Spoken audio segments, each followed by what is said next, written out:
बातमी आहे चंद्रपूरमधून। चंद्रपूर तालुक्यातल्या सिंदेवाही तालुक्यामध्ये नरभक्षक जी वाघीण होती तिला जेरबंद करण्यामध्ये वनविभागाला अखेर यश आलेलं आहे।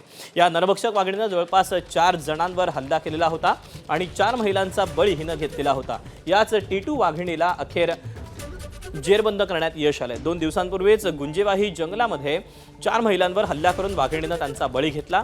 पवनपार जंगल कक्ष क्रमांक 282 मध्ये ही टीटू नावाची वाघीण वन विभागाने जेरबंद केली। विभागाने आपली संपूर्ण शक्ती या भागात ट्रॅप कॅमेरे, पायी गस्त, सीसीटीव्ही कॅमेरे लावून पणाला लावली होती। वन विभागाचे बेशुद्ध करणारे पथक देखील या भागामध्ये सतत गस्त घालवतं। या दरम्यान त्यांना टीटू वाघिणीचा सुगावा लागला। त्यानंतर डार्ट मारून वाघिणीला जेरबंद करण्यात यश आलं। मात्र या वाघिणीने सोबत असलेल्या बछड्यांबाबत वन विभागाने कुठलीही स्पष्टता केलेली नाही।